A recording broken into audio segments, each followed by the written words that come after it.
പിതാവിന്റെയും പുത്രന്റെയും പരിശുദ്ധാത്മാവിന്റെ നാമത്തിൽ ആമേൻ. വിശുദ്ധ മത്തായി എഴുതിയ സുവിശേഷം 5-ാം അധ്യായം 38 മുതൽ 42 വരെയുള്ള തിരുവചനങ്ങൾ. അക്കാലത്ത് യേശു തന്റെ ശിഷ്യന്മാരോട് അരുൾ ചെയ്തു, കണ്ണിന് പകരം കണ്ണ്, പല്ലിന് പകരം പല്ല് എന്ന് പറഞ്ഞിട്ടുള്ളത് നിങ്ങൾ കേട്ടിട്ടുണ്ടല്ലോ. എന്നാൽ ഞാൻ നിങ്ങളോട് പറയുന്നു, ദുഷ്ടനെ എതിർക്കരുത്.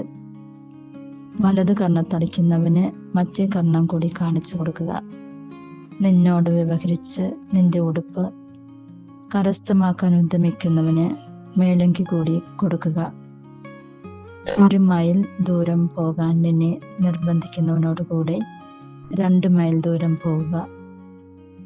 ചോദിക്കുന്നവന് കൊടുക്കുക. വായ്പ വാങ്ങാൻ ഇച്ഛിക്കുന്നവനിൽ നിന്നും ഒഴിഞ്ഞു മാറരുത്.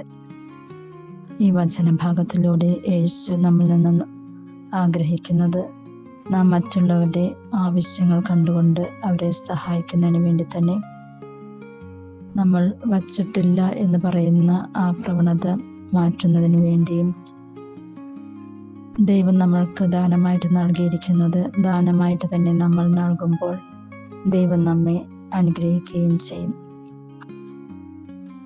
മറ്റുള്ളവരോട് പ്രതികാരം കാണിക്കാതെ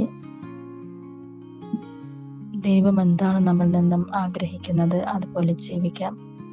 ചിലപ്പോൾ നമ്മൾക്കും മറ്റുള്ളവർ അറിയാതെ അറിഞ്ഞോ നമ്മൾ ചെയ്യുന്ന കാര്യത്തിന് ചിലപ്പോൾ മറ്റുള്ളവരുടെ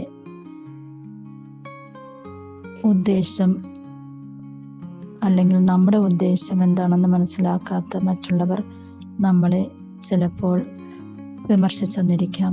അവയെല്ലാം നമ്മൾ മനഃപൂർവ്വം ചെയ്യാത്തതാണെങ്കിൽ പോലും മറ്റുള്ളവരുടെ കണ്ണുകളിൽ തെറ്റായിട്ട് കാണുമ്പോൾ അവർ നമ്മെ വിമർശിച്ചെന്ന് വരാം.